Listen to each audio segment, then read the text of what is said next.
Salut, salut! Je suis à Bolton à nouveau aujourd'hui. Donc, comme vous voyez, au stationnement S11, je m'en viens faire la colline du lac Trousers, qui est à peu près un 10 km.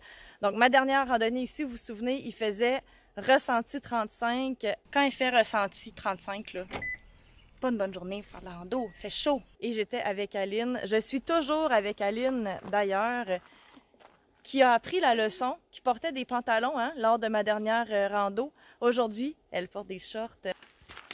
Il y a une carte, Mélanie. Il y a une carte, il y a une carte. Aline est excitée parce qu'il y a une carte. Non, il n'y a pas de carte. Ah non, il n'y a pas de carte. C'est autre chose, hein? Sentier du Mont Foster et Mont Chagnon.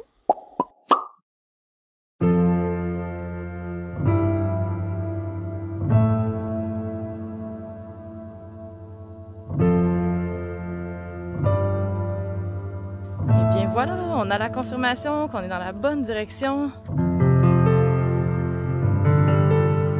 Quand vous venez en randonnée, là, je vous inviterais à vraiment respecter la nature, rester sur les sentiers, ramasser vos déchets, parce qu'on vient chercher vraiment le ressourcement ici, puis c'est le fun que les prochaines personnes qui passent puissent aussi en profiter.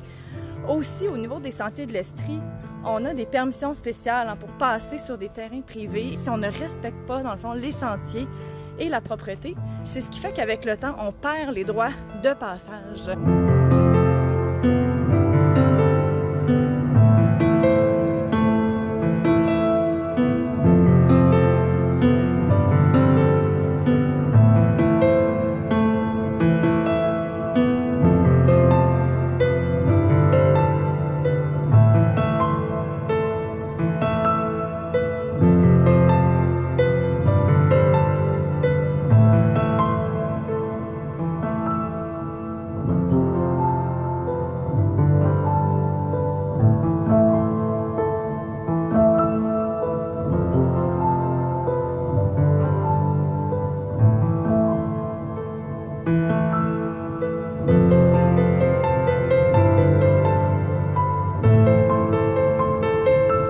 On est au sommet de la colline du lac Trousers, qui est finalement un 9,5 km, une belle randonnée, des sentiers qui n'ont pas l'air trop empruntés, parce qu'on a vu quand même plusieurs herbes hautes, beaucoup de champignons, vraiment intéressants à observer.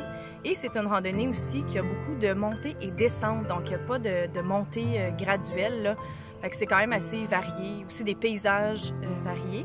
Par contre, un peu comme le Mont Foster, aucun point de vue là, tout le long de la randonnée, pas de table à pique-nique non plus. Je recommande pour des familles, là, si vous avez des enfants, encore une fois, ce sont des enfants qui sont peut-être habitués à faire de la randonnée. Mais côté point de vue, Aline, qu'est-ce que tu en penses? Côté point de vue, ça c'est pas mal beau. D'ailleurs, vous le voyez derrière nous, c'est vraiment très joli. Moi, je compare ça un peu au Mont Pinacle. La vue est vraiment splendide. C'était Mélanie Gagné, Coaching Voyage. Je vous invite à vous abonner à ma chaîne si vous voulez suivre toutes mes aventures, que ce soit dans des montagnes ou dans des villages du Québec.